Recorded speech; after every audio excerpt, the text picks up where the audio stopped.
Odam savdosi jinoyati transmilliy jinoyatlar turkumiga kiradi va unga butun dunyo afgor ommasi birdek qarshi kurash olib borishadi. Samarqand viloyat ichki ishlar boshqarmasi, terrorizm va ekstremizmga qarshi kurash boshqarmasi hamda davlat xavfsizlik xizmati xodimlari tomonidan olib borilgan tezkor tadbirlar davomida 2013-2021-yillarda Turkiya davlatida bo'lib kelgan 29 yoshli fuqaro Turkiya davlatining Istanbul shahrida bo'lgan onasi bilan oldindan jinoiy til biriktirib, mo'may daromad orttirish maqsadida jinoyatga qo'l urdi.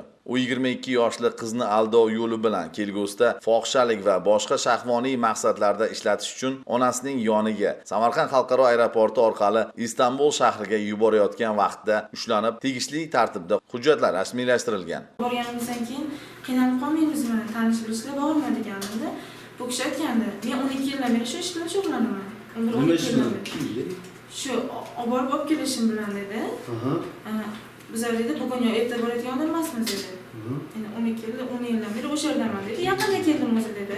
Mehnat qilib topganing, qandi asal tortganing deganlaridek, halol ishlash o'rniga yengil mehnat bilan mo'may daromad orttirishni niyat qilgan ushbu shaxs o'z maqsadiga yeta olmadi. Mazkur holat yuzasidan Jinoyat kodeksining tegishli moddalari bilan jinoyat ishi qo'zg'atilgan bo'lib, tergov harakatlari olib borilmoqda.